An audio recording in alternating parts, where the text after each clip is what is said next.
Françoise Kaindo afandaka na ndako oyo ya mukie na moko ya bakartier oyo yebani ya Goma. Azalaka na sida esali pene ya tuku mibale na mine ya mobu.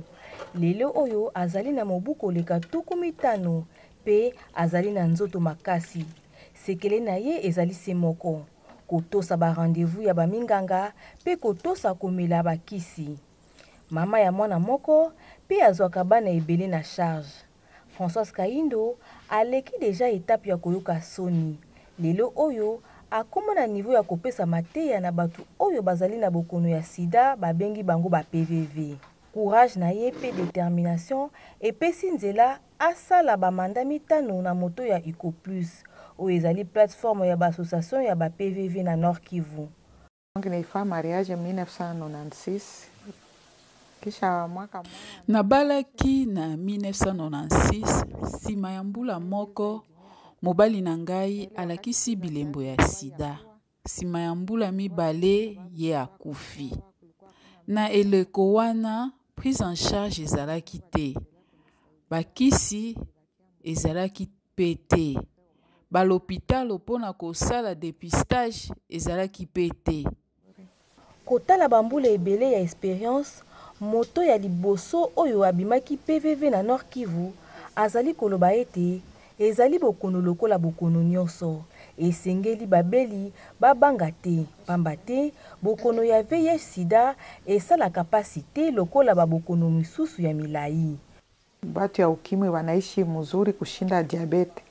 Bato oyo bazali na sida banyokwamaka te lokola ba oyo bazalaka na ba diabete po diabete bakotia yo na régime po na cancer pasi ezali butu na moi kasi na sida pasi ezali te. Azali ko dénoncer ete ba l'hôpital mosusu ya Goma ndakisa hôpital général ya référence bazali kotekisa bakisi ya bato ya sida oyo ebengami ARV. Nzokande yango ezalaka ofele na bamboka mosusu. Azali kosenga na gouvernement congolais atia na lombangu mobeko etali kobatela ba PVV.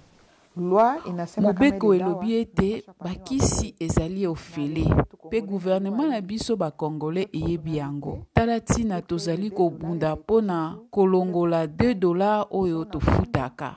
Na l'hôpital soki okwei malade pe oye na ba plainte okoleka na circuit normal lokola ba maladi nyonso.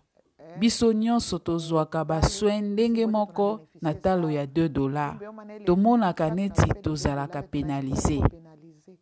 Ba psychologue clinicien locaux bazali kobunda na oyo etali sensibilisation ya ba PVV. Na Goma bato ebele balingi te koyeba état sérologique na bango. Kavucha Trésor, psychologue clinicien, azali kosenga na ba PVV, balandela ba soin oyo esengeli, pe balanda mateya ba minganga, na tina ko renforcer système immunitaire. Le VIH-Sida, c'est une maladie comme les autres. VIH-Sida ezali bokono lokola bokono nyonso. Esengeli te kobanga. Esengeli kaka kozala na makasi pona kokende na l'hôpitalo na ntina ya kozwa lisalisi pamba te soki okimi mosika na l'hôpitalo bomoi na yo ekomi na danger. Mingi bazali kobanga kozwa bokono na nzela ya bosangisi nzoto ya mwasi na mobali nzokande na système ya mikolo oyo ata na salon ya coiffure okoki pe kozwa bokono bwa sida.